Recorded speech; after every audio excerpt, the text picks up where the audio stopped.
Hey there, Saber fans, Shamim here. Today we have another custom saber inspired by the Alien H.R. Giger Xenomorph design from the Alien franchise. I've made a couple of these in the past, and this will probably end up being one of the last, if not the last ones that I make. Just because it's built using the Mark I Saber-Forged Bane hilt, their original curve design.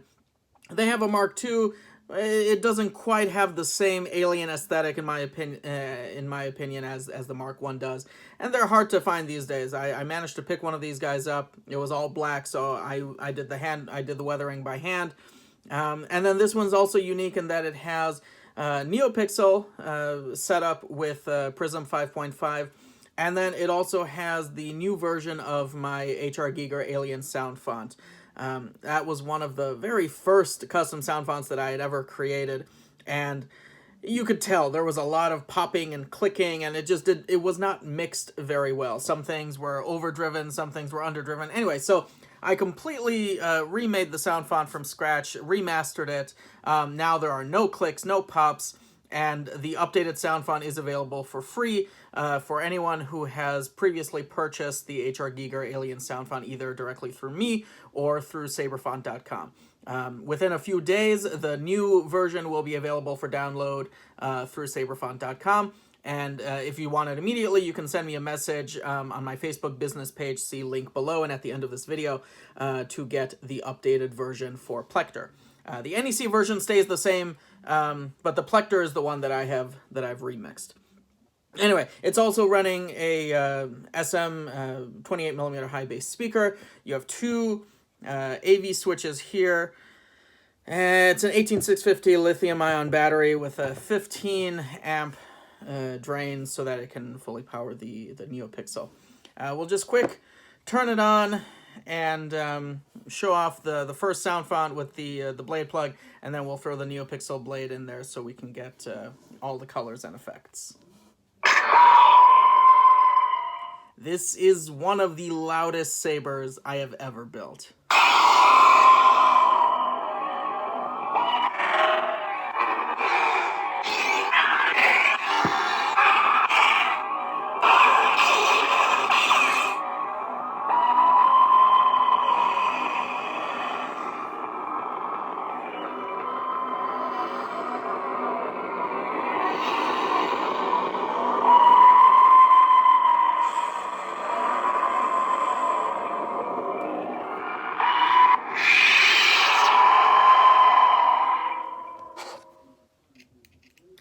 It accepts a 1-inch blade. Your blade plug slides out. There you have the Neopixel connector. And here comes a 1-inch. This is a Plector Pixel blade from Vader's Vault. I believe it's 34 inches in length. Anyway.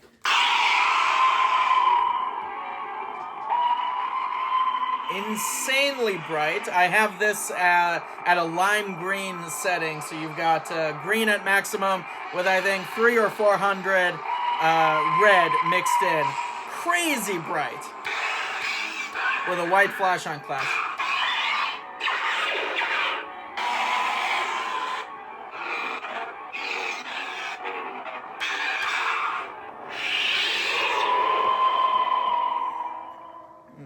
There are three versions of the H.R. Giger Alien sound font loaded on here. Those are the first three banks, and the other three banks are some other fonts. We'll get to them in a second.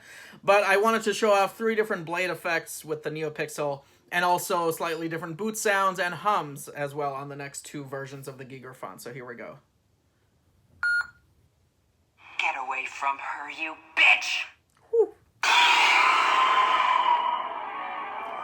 So you can see there is some pulsing going along the length of the blade. I don't know how well it'll show up on camera.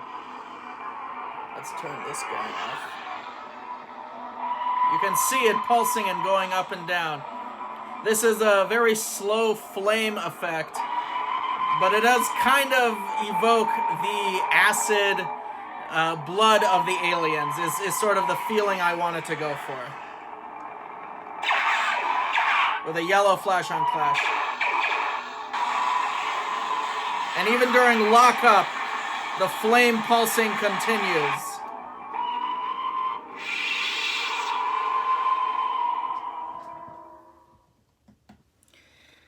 now this is the third version of the HR Giger font. There's a new version of the hum which does not have any of the screaming. I know some people in the past have complained that the screaming is a bit much. I personally love it. But for those people who don't like the screaming, there now is on the sound font a version of the hum without the screaming. So this one's for you guys. That's it, man. Game over, man. Game over. There is still a scream at the power on and power off because screw you guys. Sue me. But here we have, this is the raindrop effect. I don't know how well you can see it on the camera, but there will be blips and bloops as a sort of raindrop sizzle effect happens. Again, evoking a different version of the acid dripping down, and a slightly whiter green here for the main blade.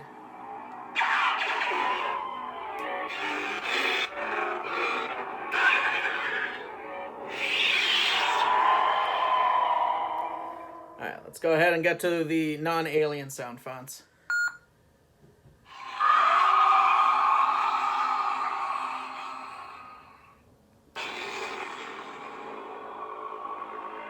This is Necro.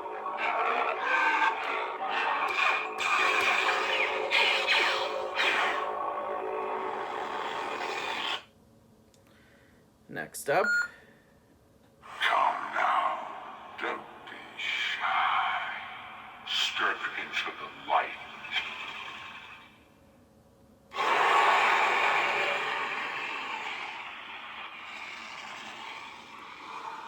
This is my Desolation sound font, inspired by smog, the greatest of all calamities.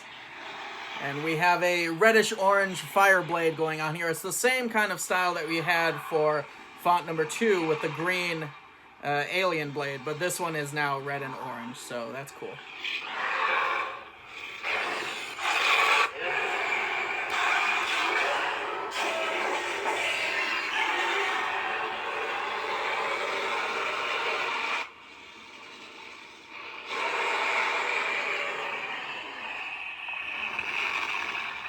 I love that sound font. Alright, and last but not least,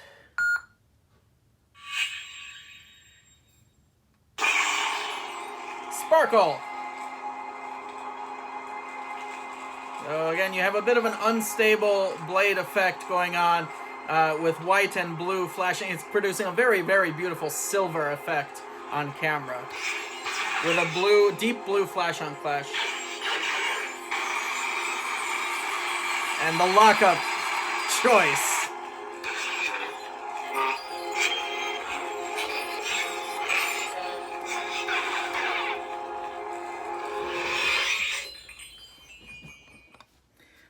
Let's go back to the first sound font and just show off the colors of the blade. You got a nice lime green. All you people who hate the scream are really gonna love this. A few different shades of green. Solid red. We got solid green. This is deep blue. We got yellow. Purple. This is a bit of a cyan. A bit of a mint green. A lighter blue. A bit of an indigo. This should be hot pink. This should be yellow, yellowish orange, golden orange. This is lime green.